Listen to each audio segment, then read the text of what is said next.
ಜಾನಪದದ ಬಗ್ಗೆ ಹೋರಾಟವನ್ನು ಮಾತುಕತೆಯನ್ನು ಎಲ್ಲ ಒಂದು ವಿಡಿಯೋಗಳಲ್ಲಿ ನೋಡ್ತಾ ಇದ್ದೇವೆ.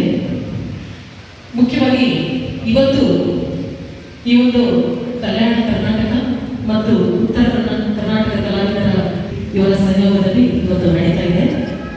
ಈ ಒಂದು ಕಾರ್ಯಕ್ರಮದ ಮುಖ್ಯ ಉದ್ದೇಶ ಅಶ್ಲೀಲ ಹಾಡು, ಅಶ್ಲೀಲವಾದಂತಹ ಸಾಹಿತ್ಯ ನಮ್ಮ ಉತ್ತರ ಕರ್ನಾಟಕಕ್ಕೆ ಮೊದಲು ಇರ್ತಾ ಇದ್ದಂತಹ ಒಂದು ಸ್ವಚ್ಛ ಜಾನಪದ ಉಳಿಬೇಕು, ಬೆಳಿಬೇಕು ಅನ್ನೋ ಉದ್ದೇಶನೇ ಈ ಅಶ್ಲೀಲ ಜಾನಪದ ಹಾಸ್ಯ ಅನ್ನೋದೇನು ಯೂಟ್ಯೂಬು ಹಾಗೂ ಸಾಮಾಜಿಕ ಇನ್ನುಳಿದಂತಹ ಎಲ್ಲ ಸಾಮಾಜಿಕ ಜಾಲತಾಣಗಳಲ್ಲಿ ಹಾಡುಗಳು ಏನಾದರೂ ಸಿಕ್ಕರೆ ಮತ್ತೆ ಕಣ್ಣಿದ್ದರೆ ಮತ್ತೆ ಅದನ್ನು ತಗೊಂಡು ಎಲ್ಲರೂ ಮತ್ತೆ ಹಾಡೋಕ್ಕೆ ಶುರು ಮಾಡ್ತಾರೆ.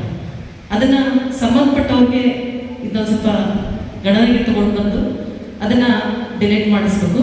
ಹಾಗೂ ಮುಖ್ಯವಾಗಿ ಏನಂದರೆ ಮುಂದೆ ಈ ಥರದ ಹಾಡುಗಳನ್ನು ಎಲ್ಲಿ ಯಾರು ಹಾಗೂ ನಮ್ಮ ಉತ್ತರ ಕರ್ನಾಟಕ ಕಲಾವಿದರು ಅವ್ರಿಗೆ ಏನಾಗಿರ್ತದ ಅದಕ್ಕೆ ನಮ್ಮ ಸಂಘದಿಂದ ಅವರು ಪರಿಹಾರವನ್ನು ಕೊಡುವಂಥ ಒಂದು ವ್ಯವಸ್ಥೆಯನ್ನು ಕೂಡ ಈ ಒಂದು ಚರ್ಚಾಕೂಟದಲ್ಲಿ ಮಾಡಬೇಕು.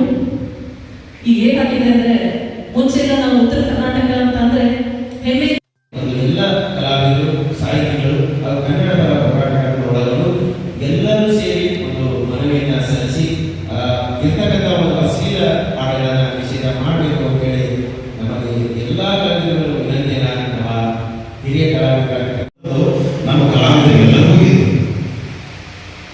ಆದರೆ ಈ ಹಿರಿಯ ಆ ಕಾರ್ಯ ನಮಗೆಲ್ಲ ಕೇಳ್ತಿರ್ತಾರೆ, ಇವರಿಗೆ ಸ್ವಲ್ಪ ನೀವು 10 ರೂಪಾಯಿ ಕಾಣ್ತಾರೆ, ನೀವ್ಯಾಕೆ ಸರಿ ನೋಡ್ಬಾ, ನನ್ನ ಕೈ ಕಾಲು ಸೂತ, ನನಗೆ ಕಾಲು ಹೋಗಿಲ್ಲ, ನನಗೆ ಕೈ ಹೋಗಿಲ್ಲ, ನನ್ನ ಬ್ಯಾಕ್ಗ್ರೌಂಡ್ ಒಳಗೆ ನಮ್ಮ ಅವ್ವನದಾಳು ನಮ್ಮ ಅಪ್ಪನದ ಅವ್ರು ಯಾರು ಸತ್ತಿಲ್ಲ ಇಲ್ಪ.